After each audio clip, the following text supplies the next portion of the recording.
Alhamdulillahi wassalatu wassalamu ala Rasulillah wa ala alihi wa ashabihi ajma'in, amma ba'd. Ayyuhal ikhwah rahimani wa rahimakumullah jami'an. Pada hari ini Yaumul Khamis bertepatan dengan tanggal 14 Mei 2026. Maka di waktu duha pada hari ini insyaallah taala kita akan mengkaji suatu kitab yang ditulis oleh penulis namanya Khalid Baqatiyan. Di situ disebutkan di halaman terakhir ada penulisnya yaitu Abu Abdurrahman Khalid ibn Saleh Baqatiyan. Risalah yang tipis ini berjudul Ahkamul Udhiyah. Dalam rangka momen munasib untuk menyocokkan menjelang Idul Adha, maka ada baiknya bagi kita semua untuk membekali diri kita semua dengan ilmu. Ya, memungkinkan di antara kita ada yang berkorban atau ada yang sebagai panitia kurban atau penikmat daging kurban minimalnya. Sehingga sangat penting bagi kita semua untuk berilmu sebelum beramal. Karena ibadah kurban ini adalah ibadah yang sifatnya tahunan dan juga ibadah yang berkaitan dengan harta.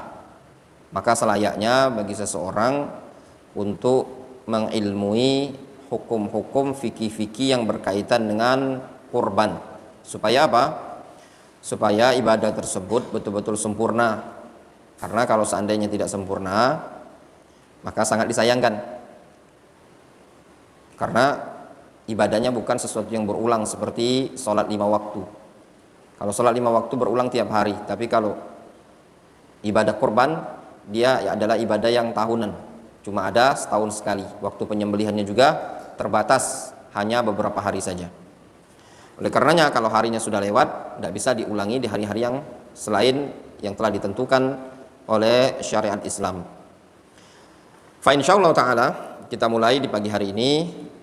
Kita upayakan kajian kita ini sebelum zuhur atau pada waktu zuhur sudah selesai dari lembaran kitab yang kita kaji. Kalau totalnya ada 21 halaman, ya, 21 halaman. Insyaallah taala bi'aunillahi taala akan kita selesaikan. Jadi paling tidak punya bekal bagi orang-orang yang ingin mengajarkan seputar fikih kurban secara ringkas. Disebutkan di sini ahkamul udhiyah. Hukum-hukum seputar udhiyah. Udhiyah nanti dijelaskan ya, di buku ini. Adapun secara bahasa kita, udhiyah itu hewan kurban. Udhiyah itu hewan kurban. Hukum-hukum seputar hewan kurban. Bismillahirrahmanirrahim. Alhamdulillahirabbil alamin. Wassalatu wassalamu ala rasulihil amin. Amma ba'du. Fahadhihi masailu fil adahi yanbaghi lil mudahhi ay yahrisu ala ma'rifatiha. Kata penulis buku ini hadhihi, ini masail adalah permasalahan-permasalahan fil adahi yang berkaitan seputar hewan-hewan kurban. Yanbaghi, maka selayaknya lil mudahhi, bagi orang yang berkorban, ayyahrisu ala ma'rifatiha, untuk semangat mengetahuinya. Jadi ini yang akan dibawakan dalam buku ini masail, jamak dari mas'alatun ya, berarti banyak permasalahan-permasalahan yang akan dibahas di buku ini. Jadi buku ini berisi permasalahan-permasalahan seputar apa? Al-adahi. Adahi jamak dari udhiyah. Apa tadi udhiyah? Hewan kurban. Jamaknya al-adahi. Hewan-hewan kurban. Maka selayaknya kata beliau, bagi orang yang berkorban agar semangat untuk mengetahui permasalahan-permasalahan tersebut. Ini masuk dalam bab apa istilahnya kata Imam Bukhari apa? Al-ilmu qabla al-qawli wal amal. Berilmu sebelum berucap dan beramal. Jadi sebelum berkorban, hendaknya kita punya ilmu dulu. Yang sangat disayangkan di masjid-masjid, orang-orang yang panitia khususnya, banyak DKM-DKM menjelang Id ini, mereka banyak mengadakan pelatihan-pelatihan penyembelihan hewan korban. Tapi mereka lupa tentang hukum-hukum hewan korban. Dalam kondisi mengetahui tentang hukum-hukum hewan korban itu lebih wajib dibandingkan mempelajari teknik menyembelih. Antum tidak bisa menyembelih, antum suruh orang lain menyembelihnya bisa. Tapi antum yang berkorban, ada lawazim, ada konsekuensi yang harus antum siapkan dari sekarang. Pembahasan menyembelih adalah pembahasan kalau sudah disembelih kelar urusannya. Tapi bagi orang yang berkorban, dia punya tuntutan-tuntutan yang harus dia penuhi mulai dari tanggal 1 Dzulhijjah. Terkait dengan pembahasan orang yang berkorban, dia tidak boleh potong rambut, potong bulu dan ada di badan dia. Terkait dengan ta'yin, mentakyin itu memponis hewan ini sebagai hewan korban, apa hukumnya? Terus bagaimana kalau kambingnya sudah dibeli, lalu kambing tersebut ingin dijual lagi? Udah niat ini kambing mau dijadikan hewan korban, kemudian mau dijual lagi, apa hukumnya? Banyak sekali konsekuensi-konsekuensi yang di sana. Yang kadang orang terlalaikan. Nah perhatikan sekarang di masjid-masjid itu jarang dibahas tentang fikih kurban. Banyak masjid-masjid khususnya kita di Palembang ini lebih terfokus ya untuk pelatihan-pelatihan penyembelihan. Panitia ngumpulkan DKM-nya gimana cara menyembelih hewan korban begini dan begini. Tapi mereka terlalaikan dengan poin pembahasan yang penting seperti itu. Ya. Karena ini ibadah. Salah sedikit, itu hukumnya korban tersebut bisa jadi jatuh kepada perkara imma tidak diterima, atau bid'ah, atau sia-sia. Makanya anak katakan tadi lebih penting dan lebih sangat-sangat layak dipelajari. Kemudian ta'riful udhiyah, definisi al-udhiyah. Apa tadi udhiyah? Hewan korban. Wa fil lughah, secara bahasa, kita harus tahu dulu secara bahasa.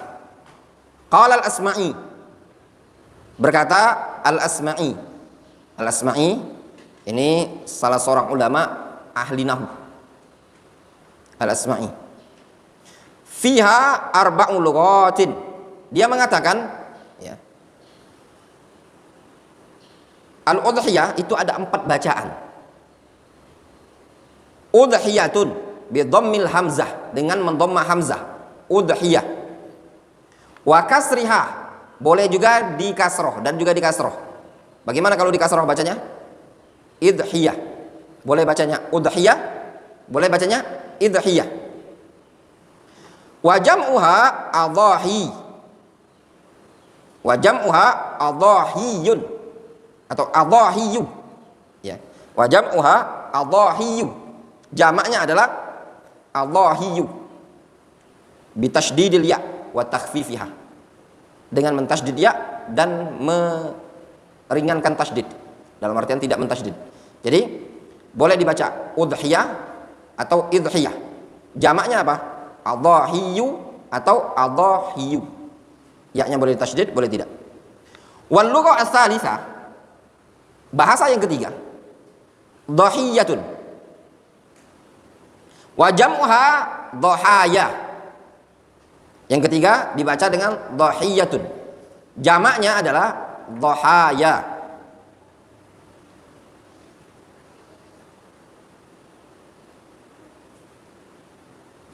Ada suatu kisah di zaman dahulu, korban yang paling besar dalam sejarah Islam, bukan manusia, bukan hewan yang disembelih, tapi manusia. Pada waktu itu ada seseorang yang bawa pemikiran menyimpang dalam agama Islam ini tadi. Namanya adalah Ja'ad ibnu Dirham. Dia merupakan guru dari Jaham bin Safwan, pencetus pemikiran Jahmiyah. Ja'ad ibnu Dirham membawa pemikiran dengan mengatakan Allah tidak mengajak Musa berbicara. dan Allah tidak menjadikan Nabi Ibrahim sebagai khalil. Itu diantaranya, ya, diantara pemikiran dia. Pada waktu sholat id, pemerintah pada zaman itu sehingga anak Khalid ibn Abdullah al-Qasri atau al-Qasri, Khalid ibn Abdullah al-Qasri, amir pada waktu itu. Setelah sholat dia berkhutbah dengan mengatakan dhahu dhahayakum, jamaknya dhahaya. Dhahu dhahayakum, sembelilah oleh kalian dhahayakum. Apa arti dhahaya? Hewan kurban kalian. Fa inni mudahhin bil Ja'ad ibni Dirham. Fa inni mudahhin bil Ja'ad ibni Dirham. Karena sesungguhnya aku akan menyembelih al Ja'ad ibni Dirham. Fanazala minal minbar fadzabahahu. Dia pun turun dari mimbar lalu menyembelih al Ja'ad ibni Dirham. Faqal fa innahu kana yaqul innallaha lam yattakhidh Ibrahim khalilan wa lam yukallim Musa takliman. Itu tadi. Karena dia mengatakan bahwasanya Allah tidak menjadikan Ibrahim sebagai khalil dan tidak mengajak Musa berbicara, mengingkari sifat Allah Azza wa Jalla. Kemudian dia turun dan disembelih. Ini kisah disebutkan oleh Imam Ibnu Abil Izz Al-Hanafi dalam kitab Syarah Al-Aqidah At-Tahawiyah. Ya. Kemudian, jadi kembali ke pembahasan kita. Tadi Khalid ibn Abdullah al-Qasri mengatakan apa? Dhahaya. Ya. Pernah dengar kisah seperti itu? Pernah dengar? Ya. Itu korban yang menggegerkan dunia Islam. Seorang amir, pemimpin kaum muslimin menyembelih Al-Ja'ad ibn Dirham. Ya. Ja'ad bin Dirham ini punya pemikiran, dia disebarkan oleh Jahm bin Safwan. Kemudian dari Jahm bin Safwan disebarkan oleh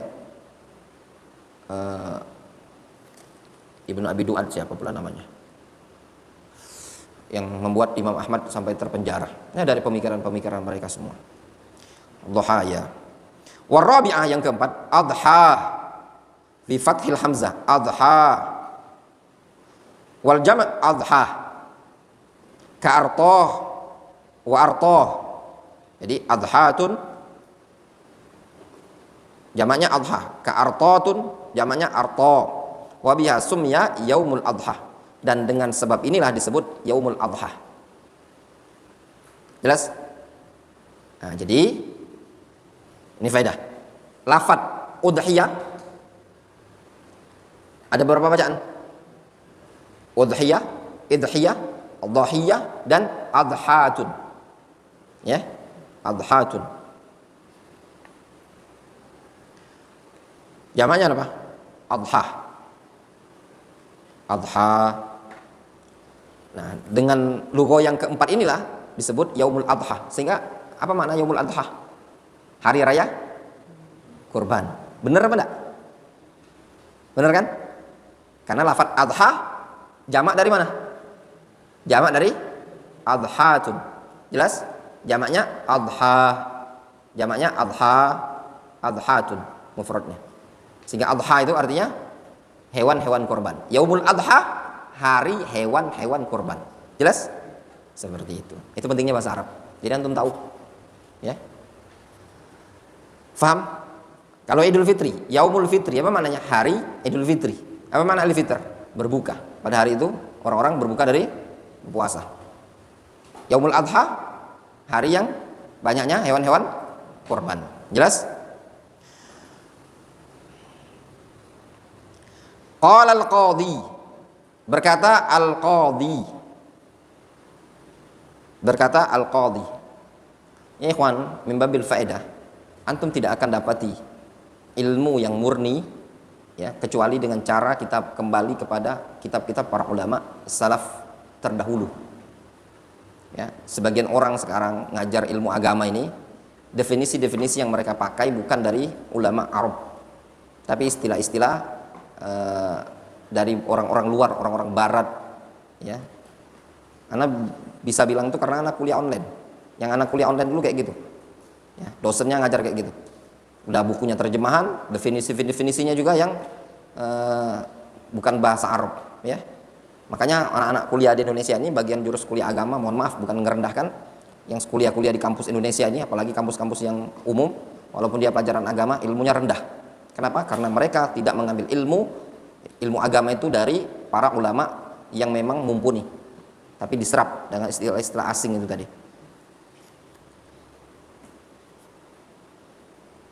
Coba antum lihat, ya, terminologi.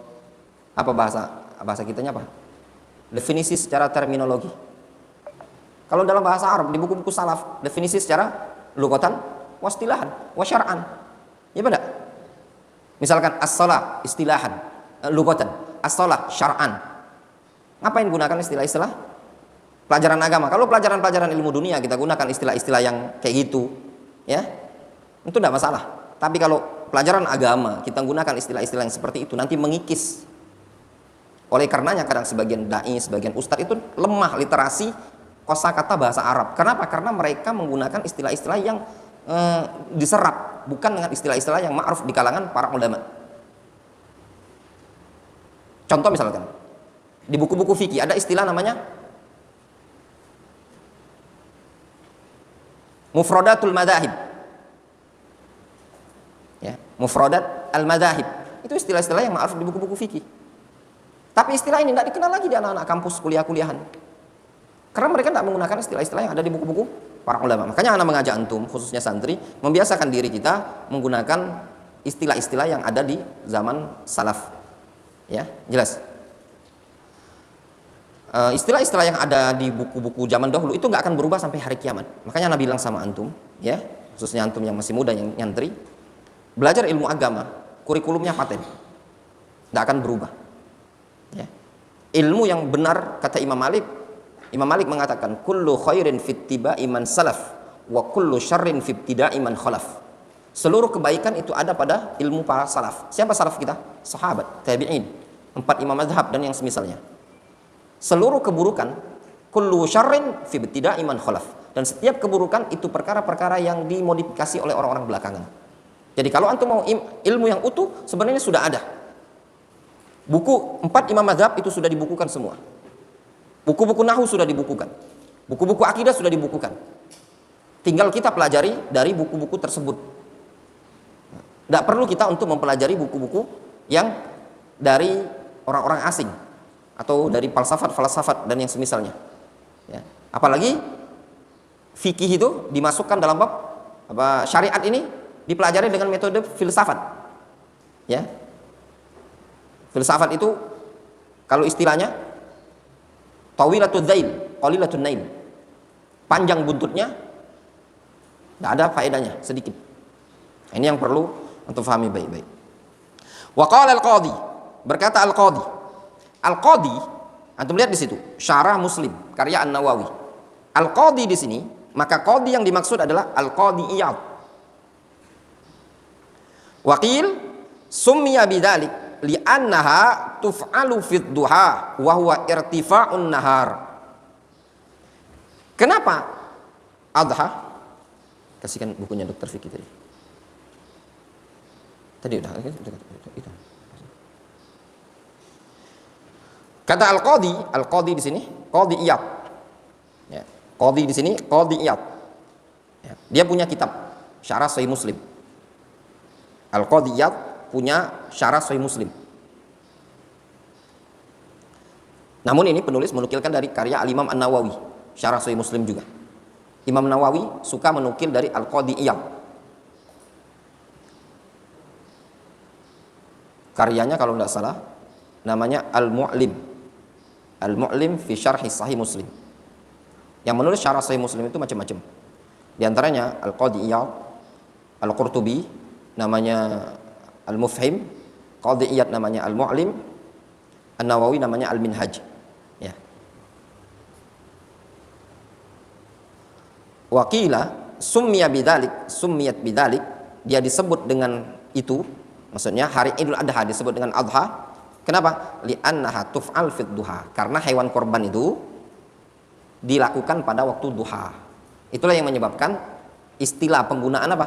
Adha atau dhahiyah, dikarenakan hewannya disembelih pada waktu duha. Wa huwa irtifa'un nahar, yaitu meningginya matahari.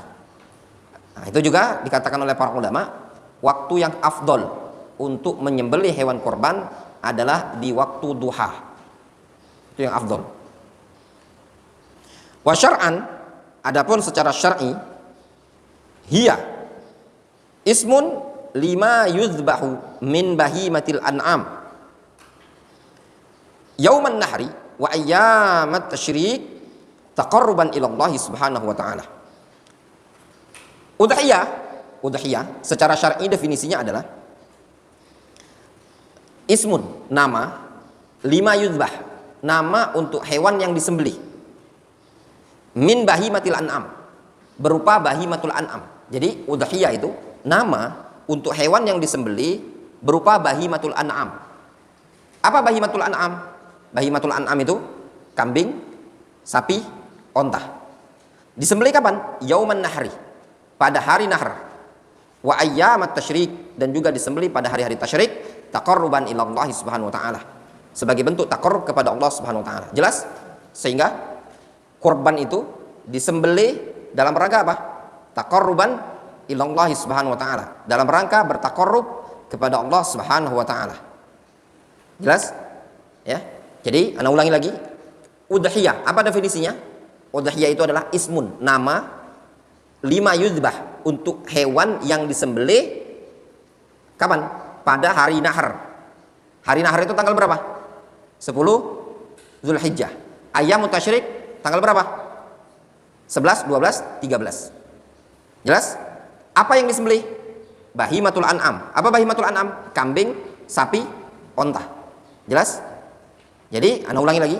Udhiyah, hewan kurban, adalah hewan yang disembelih berupa bahimatul an'am pada hari nahr dan hari-hari tasyrik dalam rangka taqarruban ila Allah subhanahu wa ta'ala, dalam rangka bertaqarrub kepada Allah subhanahu wa ta'ala. Hukmuha, adapun hukumnya. Apa sih hukumnya?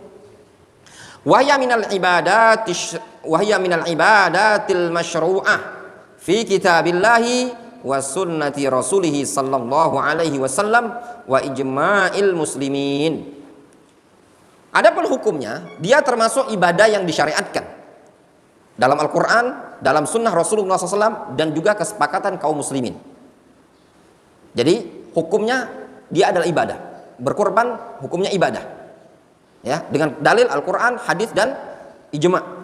Amma min kitabillah, adapun dalil dari Al-Quran, faqad qala Allah Ta'ala, Allah subhanahu wa ta'ala berfirman, fasalli li rabbika wanhar, salat dan menyembelihlah untuk Rabbmu. Wa qala ta'ala, qul inna salati wa nusuki wa mahyaya wa mamati lillahi rabbil alamin, la syarikalah wa bidzalika umirtu wa ana awwalul muslimin. Katakan ya Muhammad, sesungguhnya salatku, wa nusuki. Apa makna nusuki? Qala Mujahid, wa nusuki ay dzabhi. Sehingga tafsir ayat, inna salati wa nusuki wa mahyaya wa mamati lillahi rabbil alamin, wa nusuki maknanya apa? Dzabhi. Berdasarkan tafsirnya siapa? Al-Imam Mujahid. Mujahid di sini namanya Mujahid Ibnu Jabr. Ya, Mujahid Ibnu Jabr. Siapa gurunya Mujahid? Hah? Gurunya adalah Abdullah Ibnu Abbas. Ya. Gurunya adalah Abdullah Ibnu Abbas. Kata para ulama, idza jaa tafsir min Mujahid fahasbuka bihi. Kalau datang tafsir dari Mujahid, sudah cukupkan saja itu. Wa amma minas sunnah. Adapun dari sunnah, itu dalil yang menunjukkan disyariatkannya berkurban, hadis. Fayadullu alaihi haditsu Anas qala, yaitu hadis dari sahabat Anas. Anas mengatakan, dhaha Rasulullah SAW bi kabshaini amlahaini aqranain. Qala wa ra'aitu yazbahahuma biyadihi wa ra'aitu wadi'an qadamahu ala sifahihima wa qala wa samma wa kabbara. Kata Anas bin Malik, Rasulullah SAW berkorban dengan 2 ekor kambing amlahain. Amlahain itu kambing yang warnanya hitam campur putih. Ya, ada putih campur hitam-hitam. Aqranain, bertanduk. Kata Anas, wa ra'aitu yazbahahuma. Aku melihat Rasul menyembelih kedua hewan tadi biadihi, dengan tangannya langsung. Wa ra'aituhu wadi'an qadamahu, dan aku melihat Rasul meletakkan kakinya ala sifahihima, pada sisi tengkuk kambing tadi. Nah, itu kalau mempraktikkan praktiknya Rasul. Jadi kakinya Rasul ditempelkan di sisi sisi kambing. Tujuannya apa? Untuk menahan kambing tersebut. Ya, untuk menahan kambing tersebut. Qala wa samma wa kabbar. Rasul membaca bismillah dan beliau bertakbir. Mimbabil faedah ya ikhwan, mimbabil faedah disebutkan oleh sebagian para ulama seperti Syekh Shalih Al-Fauzan. Ya, disebutkan oleh sebagian para ulama seperti Syekh Shalih Al-Fauzan, beliau mengatakan yang tepat bahwasannya hewan korban tersebut tidak diikat ketika disembelih. Ketika sudah tersembelih, lepaskan hewan tadi, kakinya, ya. Alasan beliau, kata beliau, ketika dilepaskan hewan itu lebih rohah, lebih nyaman. Ketika antum merasakan kesakitan, kaki antum diikat, gimana rasanya? Nah, itu kata Syekh Shalih Fauzan. Ini faedah baru anda dapatkan kemarin atau pokoknya sekitar beberapa hari ini. Ya, jadi untuk ke depan antum pegang kambing, udah kambingnya tersembelih, udah antum lepaskan aja kambing itu. Biarkan kakinya ngejang-ngejang dia. Jangan antum tahan lagi. Seperti itu. Ya memang butuh, karena butuh dipegang, tapi ketika sudah disembelih antum langsung lepaskan. Enggak usah antum tahan, ditekan, ya. Karena dia merasa nyaman ketika antum sembelih, antum digorok tadi, dilepaskan, nanti dia ngejang-ngejang itu dia lebih nyaman. Ya, karena kaedahnya itu membuat nyaman hewan. Ya, kita ini kalau mau dibilang buat nyaman hewan itu masih belum bisa buat nyaman. Ya, sapi juga dibanting, kambing juga susah. Karena mungkin teknik-teknik kita itu masih belum sempurna. Ya, tapi ya mau gimana lagi, namanya kaedah saddidu wa qaribu. Ya, itulah sesuai dengan kemampuan orang. Wallahu alam kalau orang-orang zaman dahulu mungkin sapinya bisa dilus-elus. Anda pernah lihat orang Yaman, ya, dia potong kambingnya itu tanpa harus ada yang bantu. Bisa dia. Tapi tidak tahu apa mungkin kambing di Yaman beda dengan kambing yang di kita ini tadi. Jadi dia nggak ada yang bantu, digulingin kemudian disembelih ini. Kalau kambing kita nggak bisa kan? Digulingin kayak gitu kan? Ya enggak? Dilus-elus. Pernah diantum nyembelih kambing guling ke bae. Langsung sembelih. Bismillah. Harus dipegang ya, kayaknya beda, jenis kambingnya mungkin beda. Atau Mas Arif pernah, Mas Arif?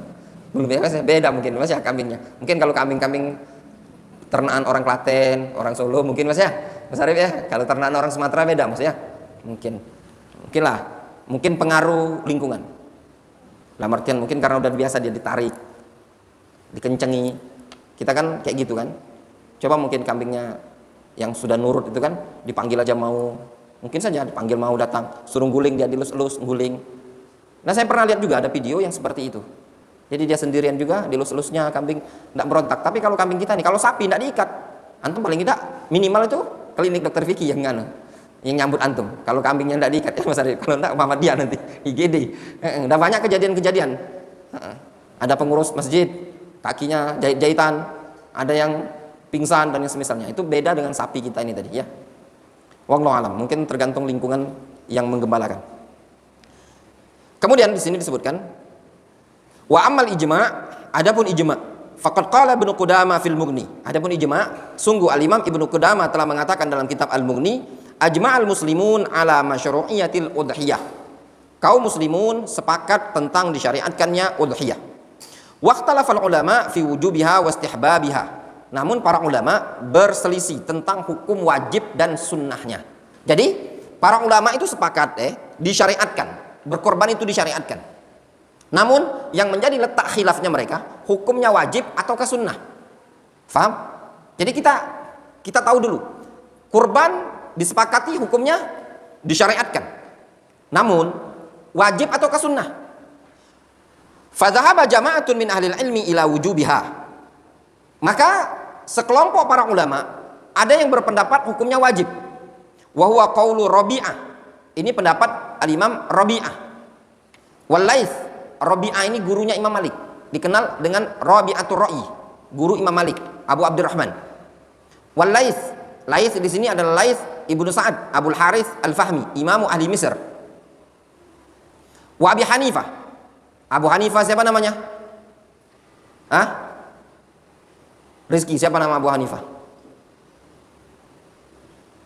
Abdul Razak, siapa nama Abu Hanifah? Dika.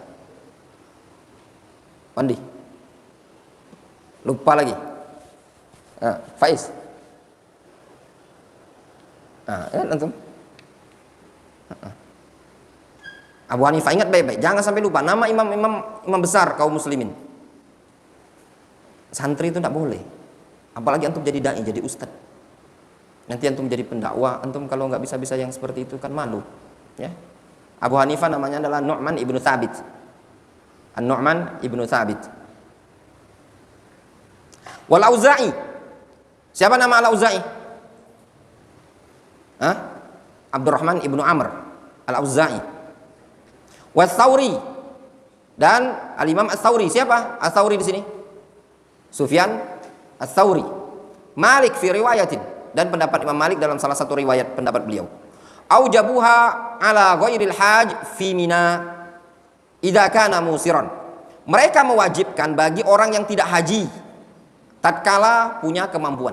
Jadi Rabi'ah, Laits, Abu Hanifah, Al-Auza'i, Sufyan Ats-Tsauri, salah satu pendapat Imam Malik, mereka menyatakan bahwasannya berkorban hukumnya wajib bagi yang mampu. Wastadallu bi hadithi Abi Hurairah anna Rasulullah sallallahu alaihi wasallam qala. Mereka berdalil dengan hadis Abu Hurairah. Berdalil dengan hadis dari Abu Hurairah. Ini tadi mana ada Bulughul Maram yang di sini tadi? Fotokopian Bulughul Maram tadi, peringan Bulughul Maram.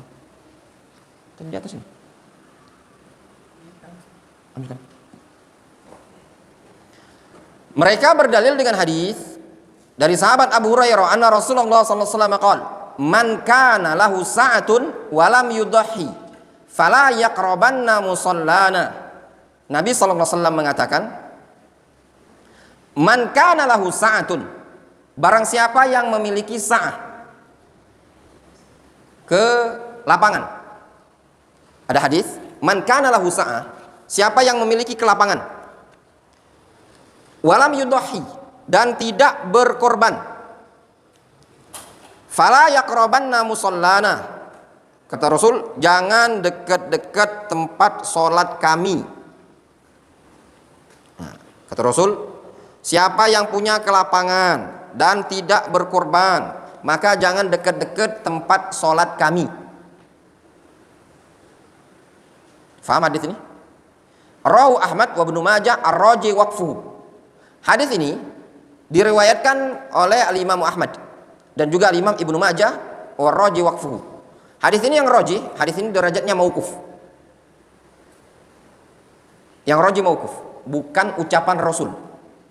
Tapi hadis ini ucapan Abu Hurairah. Yang menyatakan hadis ini mauquf ya adalah Al-Imam Ibnu Abdul Hadi. Al-Imam Ibnu Abdul Hadi. Dan juga dikatakan oleh Al-Hafidz Ibnu Hajar Al-Asqalani dalam Fathul Bari.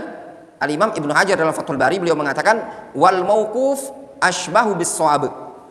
Qalahu At-Tahawi wa ghairuhu.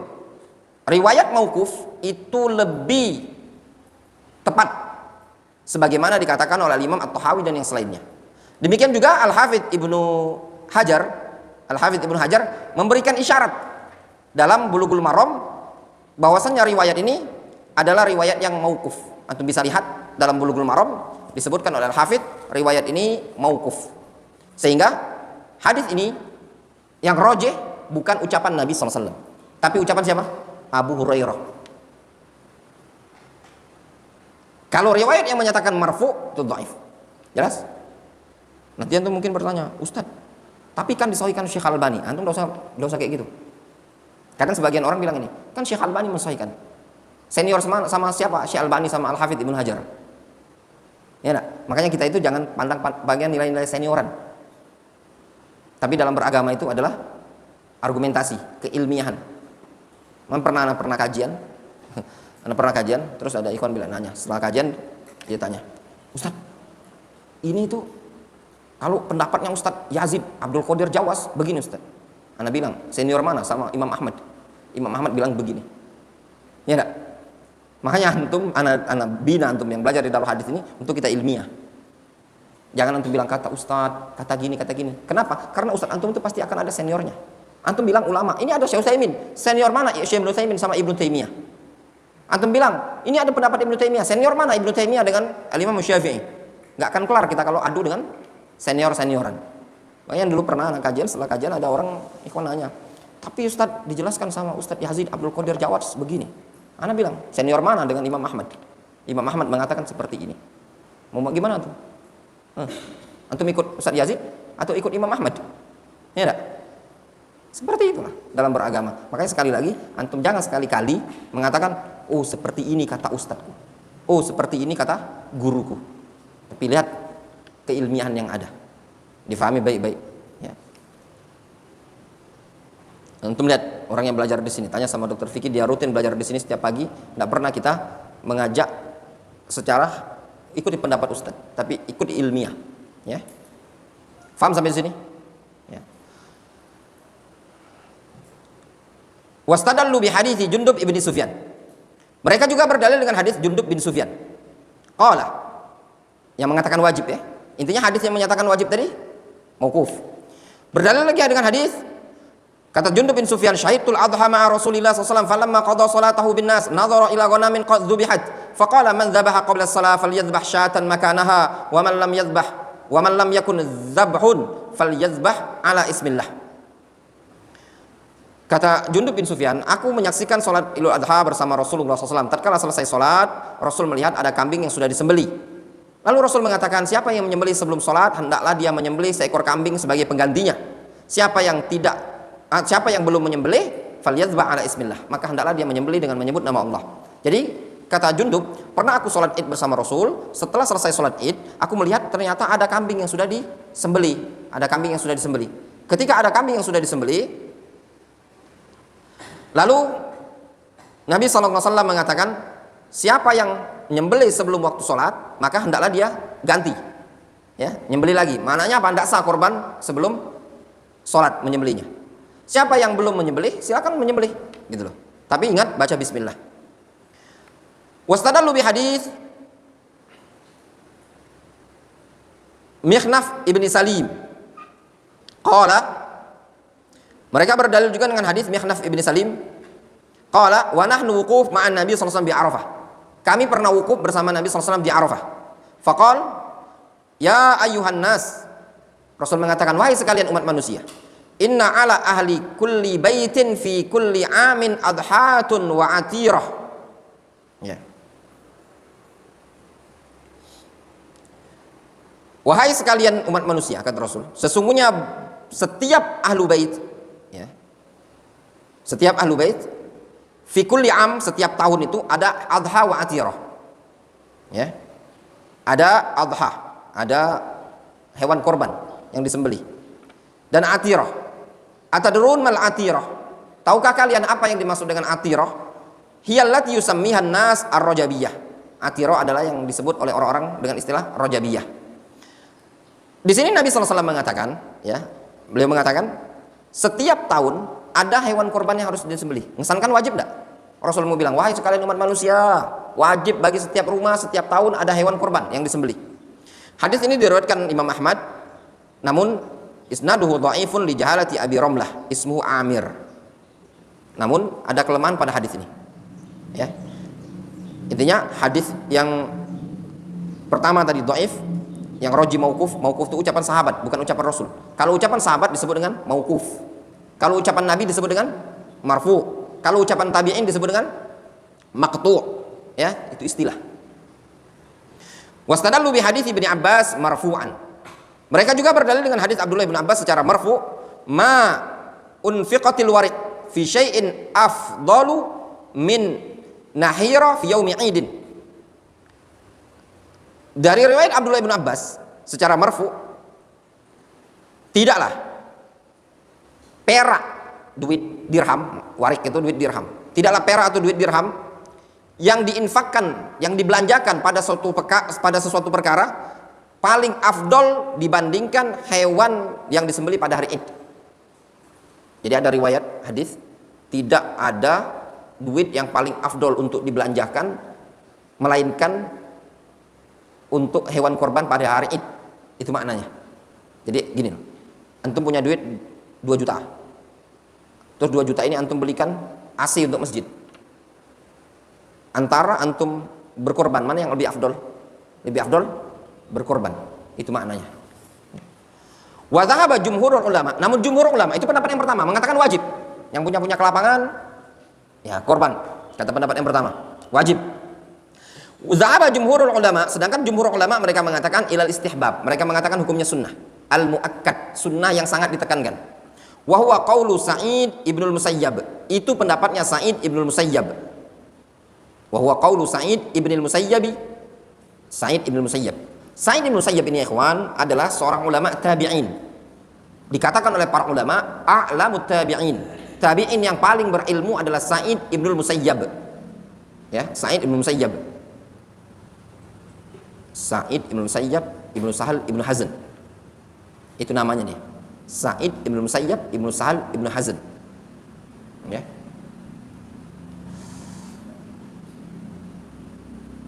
Sa'id ibn Musayyab, ya, ibnu Sahal ibnu Hazn. Kakeknya, kakek kesekiannya itu namanya Hazn. Hazn itu artinya sedih. Kata Rasul, gantilah namamu. Enggak mau diganti sama dia. Akhirnya hidupnya penuh dengan kesedihan. Itu tadi. Jadi kalau ada istilah orang bilang nama adalah doa, sebenarnya kurang tepat kalau dibilang nama adalah doa. Tapi yang lebih tepat, nama itu digolongkan bab tafa'ul. Tafa'ul itu ungkapan optimis, perasaan optimis. Jadi bukan doa. Kurang tepat kalau ada yang bilang, oh nama itu ada doa. Kalau saya pribadi pandangan kurang tepat. Yang tepat itu namanya kalau dalam bahasa Arab tuh mimbab tafaul. Tafaul itu ungkapan optimis. Bukan doa. Kalau doa itu apa? Doa itu ibadah. Faham? Doa itu ibadah. Kalau nama itu bukan bab ibadah. Nanti kalau ditanya, nama adalah doa. Memang doa maksudnya doa apa? Doa masalah atau doa ibadah? Hah? Enggak kan? Nah, jadi golongnya yang lebih tepat at-tafaul. Asing antum dengar istilah ini kan? Tapi biasa orang-orang bilang gitu kan? Nama adalah doa. Itu kesalahan di masyarakat kita, kurangnya ilmu. Yang lebih tepat nama adalah at-tafaul. Ya, nanti tafaul itu apa? Tanya sama dokter fikih. Ada dalam bab nahwu itu, ada kunya, nama itu digolongkan tafaul. Ya. Misalkan ada orang berkunya dengan Abu Khalid, mimbab tafaul. Ya. Antum ada imam besar, namanya Abu siapa? Abu Bustom. Al-Wasiti siapa? Syu'bah. Antum berkunya dengan kunya Abu Bustom. Sebenarnya anak antum bukan si Bustom namanya. Said nama anak antum. Kenapa antum berkunya? Min babil tafaul, min bab tafaul. Apa tafaul? Nah, itu tadi. Kalau orang yang kurang literasinya kurang, dia nggak nyambung, susah. Makanya anak-anak ketemu saya, kadang ada orang tanya, anak antum siapa? Kadang bawa Abdul Hakam. Ini hajat, enggak? Abdul Hakam kata anak. Kok jauh kali kunyanya? Abdul Hajjaj. Antum kalau belajar mustalah hadis, ya, nama Abdul Hajjaj ini, kunya Abdul Hajjaj itu antum buat bergetar jiwanya antum. Agak ketar-ketir antum ya. Orang kalau belajar ilmu mustalah, ya, kalau memang betul-betul dia belajar, kalau dia seorang dai, seorang ustadz yang belajar ilmu mustalah, kunya Abdul Hajjaj ini akan sering dia temui di mana? Di kitab Ikhtisar Ulumil Hadis. Sengaja anak berkunya dengan Abdul Hajjaj karena anak pernah belajar kitab itu. Jadi mau tahu orang itu dia pernah belajar kitab itu apa tidak, anak lihat dengan kunyanya anak. Kalau ketemu dengan sebagian ustaz, kenapa antum punya Abdul Hajjaj? Kalau dia ngerti, dia pernah belajar itu kitab, pasti dia akan tahu. Kata Ibnu Katsir, qala Syekhuna Abdul Hajjaj Al-Mizzi, Yusuf bin Abdurrahman, penulis kitab perawi hadis. Ya. Ada perawi hadis namanya Al-Kamal. Ya, Kamal atau Tahdzibul Kamal ya, Dok ya? Punya Al-Mizzi itu. Al-Kamal, Tahdzibul Kamal, karya Al-Mizzi. Tertulis di covernya itu Abdul Hajjaj Al-Mizzi. Yusuf bin Abdurrahman, sehingga namanya Yusuf bin Abdurrahman Abdul Hajjaj Al-Mizzi. Nah, kenapa anak berkunyah dengan kunyah itu? Mimba bital faul. Karena sering belajar itu, lihat buku itu, mudah-mudahan aja nanti kayak jadi Abdul Hajjaj Al-Mizzi. Nah, jadi pernah suatu hari pernah suatu hari kayak antum ini tadi. Tapi setelah itu dari anak ingatkan untuk motivasi anak. Anak ditanya sama guru, sama ustaz. Perawi, satu persatu nggak ada yang bisa jawab. Waktu itu anak duduk di samping dekat mimbar kayak gini. Kata ustadznya, Abdurrahman, kita tanyakan kepada Abdul Hajjaj. Anak waktu itu masih ingat sekali, anak jawab gini. Gini anak jawab. Kata ustadz itu, kunyanya antum terlalu besar. Nah, tapi antum jadikan motivasi. Iya ya, ana harus masa kunyahnya ana, masa ana enggak tahu nama Imam Abu Hanifah, enggak tahu nama Imam, ya enggak? Seperti itu. Jadi untuk memotivasi antum contoh misalkan pengen berkunyah dengan kunyah Abu Hanifah, harusnya paling enggak antum termotivasi untuk apa? Untuk mengetahui siapa sosok Abu Hanifah, bagaimana ilmunya Abu Hanifah, seperti itu loh. Jelas?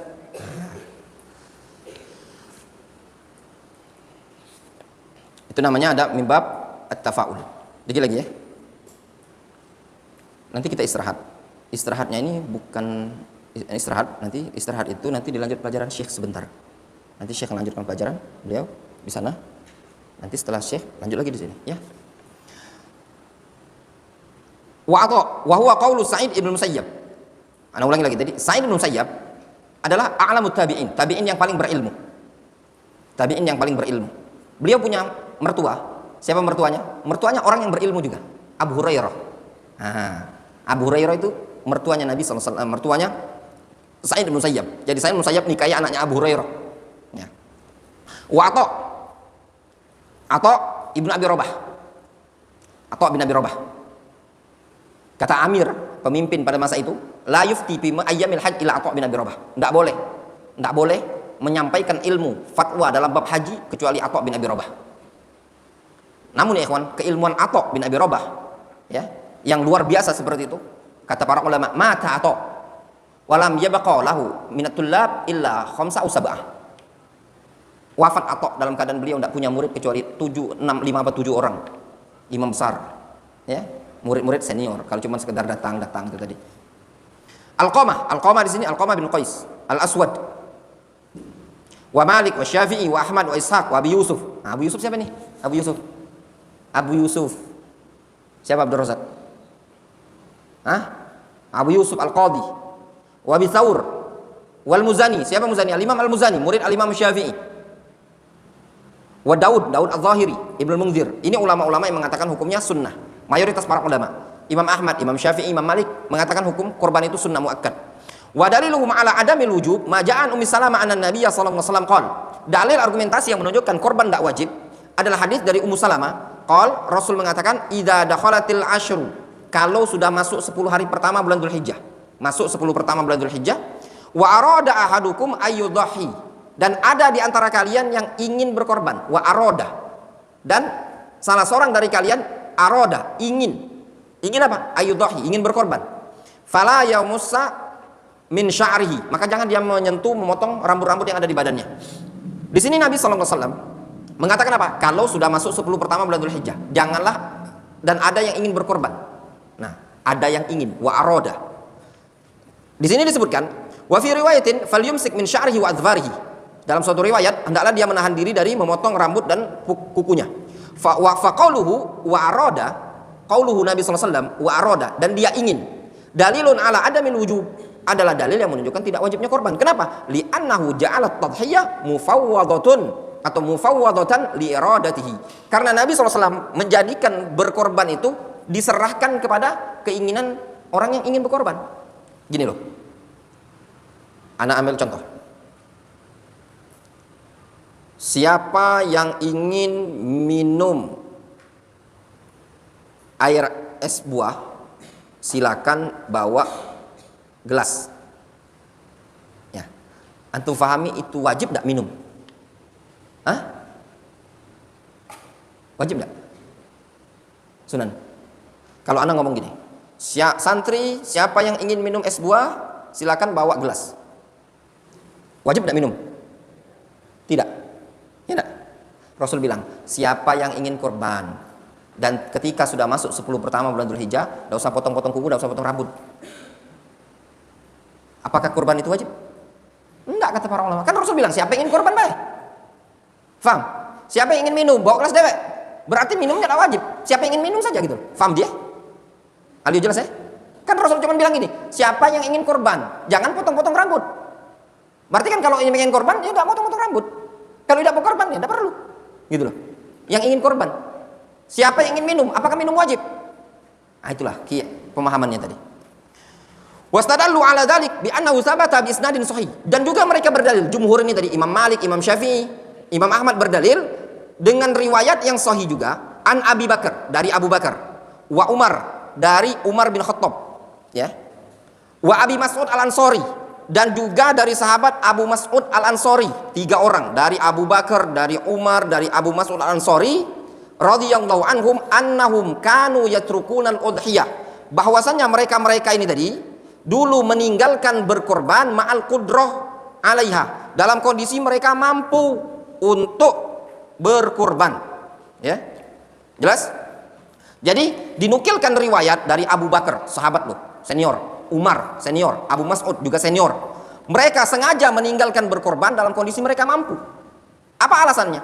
Hatta la yadhunnun nas wujubaha, supaya orang jangan sampai mengira korban itu wajib. Akhrajahul Baihaqi wa ghairuhu. Ini hadis asar diriwayatkan oleh Imam Al-Baihaqi dan yang selainnya. Wa hadzal qaul arjah, dan pendapat ini adalah pendapat yang lebih rajih. Pendapat apa yang rajih? Yang kuat, bahwasanya korban hukumnya sunnah muakkad. Kata Abdullah atau Abu Mas'ud, diriwayatkan oleh Imam Al-Baihaqi dengan lafaz Abu Mas'ud Al-Ansari tadi mengatakan, inni la ada'u al-adha wa inni la musirun. Kata Abu Mas'ud Al-Ansari, aku sengaja meninggalkan berkorban wa inni la musirun, dalam kondisi aku mampu. Makhafata ayyara jirani annahu hatmun alayya, karena khawatir kalau tetanggaku melihat bahwasanya itu hukumnya wajib. Ini asar diriwayatkan oleh Al-Imam Al-Baihaqi. Juga dinukilkan oleh Al-Imam As-Sun'ani dalam Subulus Salam. Al-Imam As-Sun'ani mengatakan, wa af'alus sahabah dalatun ala adamil ijab, perbuatan-perbuatan sahabat menunjukkan bahwasanya berkorban tidaklah wajib. Nah, ada di bukunya antum, di buku ana. Nah, Syarah Bulughul Maram yang ana tanyakan ke Dr. Fikih kemarin. Kata Ibnu Hazm mengatakan, qala Ibnu Hazmin la yasihu an ahadin minas sahabah annaha wajibatun. Kata Ibnu Hazm, tidak ada seorang pun dari kalangan sahabat yang menyatakan korban hukumnya wajib. Ibnu Hazm mengatakan, la yasihu an ahadin minas sahabah annaha wajibatun. Tidak ada riwayat yang sahih dari sahabat bahwasannya berkorban hukumnya wajib. Jelas? Nah, jadi korban hukumnya apa? Sunnah. Ini juga pendapat yang dikuatkan oleh Syekh Muqbil Ibnu Hadi Al-Wadi'i. Kemudian qala Al-Utsaimin rahimahullah, berkata Syekh Ibnu Utsaimin, di buku ini disebutkan, wasabilul ihtiyat alla yada'aha ma'al qudra 'alaiha lima fiha min ta'zimillahi wa dzikrihi wa bara'atin lidzimma biyaqinin. Kata Syekh Ibnu Utsaimin, dalam rangka kehati-hatian, maka janganlah dia meninggalkannya tatkala dia mampu untuk berkorban. Kenapa? Karena pada korban tersebut terdapat pengagungan terhadap Allah dan juga upaya untuk mengingat Allah serta upaya untuk melepaskan tanggung jawab secara yakin. Jelas? Kalau antum mampu ya berkorban. Korban, ya. Seperti itu. Jadi korban tadi hukumnya wajib menurut Abu Hanifah. Sunnah menurut Imam Malik, Imam Ahmad, Imam Syafi'i. Yang kuat apa? Hukumnya sunnah muakkad. Kalau antum tanya sama anak pribadi lebih condong ke pendapat yang mengatakan sunnah muakkad, ya, sunnah muakkad. Namun kalau kita punya kemampuan berkorban saja setiap tahun, ya. Untuk anak pribadi tahun ini tuh masih spekulasi. Ya, kenapa? Istri anak tuh bulan depan tuh setelah Id itu lahiran, butuh kambing untuk akikah.